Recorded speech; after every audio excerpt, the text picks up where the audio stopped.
Welcome back. In this video, I'm going to share another advanced use case for Copilot for Excel as part of Copilot for Microsoft 365. In this video, I've got a couple of requirements here. The first requirement is if we look at column E of my spreadsheet, I have an airport identifier. I need to create another column that has just the airport identifier. So the way we're going to do that is just prompt Copilot. So I'm going to click on the Copilot button on the toolbar, and then in the prompt field, I'm going to type in add a new column for airport identifier for only the part in parentheses. And we'll give Copilot a moment here to analyze my data and then give me a recommendation on how to do this task. So immediately Copilot comes back with some recommendations here. So it's going to write a function or a formula to use text before, and I could click on show explanation. It actually explains to me how that function is used and what it means, so that's great. I'm able to learn a little bit more about this. And then I have an example of what that new column will look like, and hovering over insert column, you can see in my worksheet there on the left, it shows me what it will look like. And if I click on insert column, there's only the airport identifier, so now I can sort this and filter it the way I need to.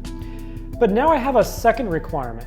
You can see here in column D that we have distance to airport, and it's in both kilometers, miles, and even meters.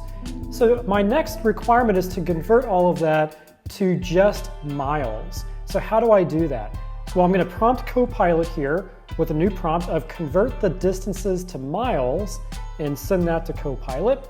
It's going to analyze the data in column D and come back with a recommendation in its response. So we'll give that just a moment here.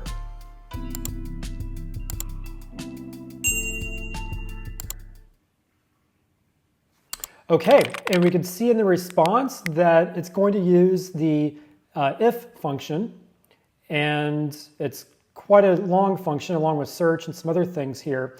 And I could get to click on explanation, and it will explain to me exactly how this works. And then if I hover over the insert column button here, you can see the preview to the left of what that will look like. So it's converted kilometers that are both abbreviated and spelled out. It's even converted meters into miles, and it added a new column for that. Really cool stuff, because I'm not the best with functions and formulas, and Copilot for Excel to the rescue. That just saved me a lot of time. All right, stay tuned for more videos on advanced use cases of Copilot in Microsoft 365. Take care. We'll see you in the next video.